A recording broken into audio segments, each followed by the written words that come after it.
Headed into the All-Star break, the Warriors are 27 and 26, one game above 500, and currently sit in the 10th spot in the Western Conference.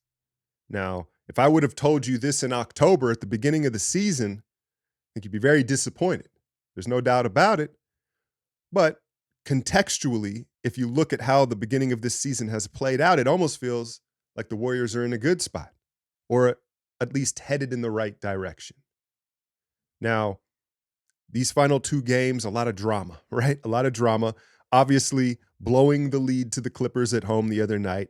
Klay taking the foul when he didn't have to. And then they show up in Utah for this makeup game last night, and Klay's coming off the bench. Klay's coming off the bench. I'm not really sure what to make of that decision.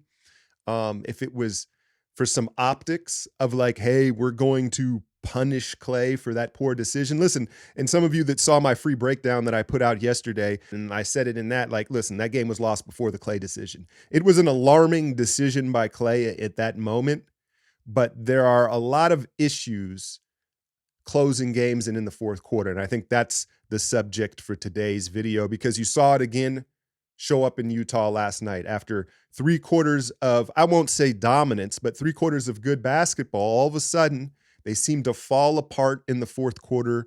What changes? I think there are various reasons for it, right? And we can talk about Steve's rotations, right? We can talk about Steph being careless and loose with the ball in crunch time. And we can also talk about like the pecking order in the offense. And that's what I want to start with, because, we've seen this change with the success over the last month, where they've leaned into the youth. They've empowered Kuminga, Podziemski, even Quinones out there, right? And the vets, the core, has kind of said, okay, we're going to let the young guys do more of the heavy lifting and give them more opportunities, and therefore get a little more glory, get a little more exposure, right? However, when it comes to the fourth quarter, I think the core and the vets, they still want to be the closers. They're still struggling with leaning on the young guys late at times. And I'm not saying that they shouldn't be at times. When Steph's cooking, right? It's an obvious move, but there are other games where it's like, hey, they stopped doing what got them to this point, and that's playing team basketball, playing agenda-free basketball, and dealing with the egos of these guys. It's always going to be a balancing act. And I think that their intentions are in the right place, but you'll see a skip pass turnover where it's like, hey, Klay's in the corner. Let's get Klay a shot. Wait, hold on. Let's do this. And right, instead of just taking what's in front of you, they're trying to make sure all the mouths are fed. And at times it gets them out of pocket. And you look at a team like the Memphis Grizzlies, who upset the Bucks last night, and they've snuck up on several teams, including the Warriors. The advantage a team like that has is there's no pecking order. All their players are out, and so they're playing agenda-free basketball. They're just taking what's in front of them, and that's their advantage. And so it's not an easy thing, because I want to credit the vets for empowering the young guys. But again, I think there's a little bit of ego that kicks in that fourth quarter, where it's like, no. We're the Hall of Famers. Like, we're going to get this done here at the end, and it can look ugly. It can look ugly. But back to last night, almost blew another one. Do you foul there at the end? We've been cooked so many times trying to foul up 3. I thought Draymond kind of left Podziemski out to dry there, not switching out onto Sexton. What do you let Collins catch the ball, right? Let Collins catch the ball, but they narrowly escape with the win.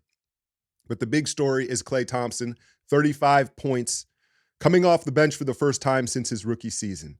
And you can talk about the psychological effect of it, and maybe him getting to see how the game starts off, or just even his legs. There's all sorts of things. But what I saw from Klay last night was actually a mechanical thing that excited me. And I have a breakdown of it right now on my Patreon. You can go, I slowed it down, and we took a look at some of those shots. He was elevating way less on his three-pointers in particular. And that's something that I think a lot of shooters have to do as they age. You don't have the consistent juice in your legs to shoot that Ray Allen, JJ Redick elevating, lifting shot on balance, right? Because it's been very obvious. When Klay's off and he's having a bad game, you're like, oh, he's drifting, he's off balance, he's leaning, right? Because Klay has that textbook jumper where there's a lot of leg in it. And part of Steph's secret sauce is he doesn't elevate, but over a piece of paper, right? And so he's able to replicate that shot over and over again, even when he's fatigued, even with older legs.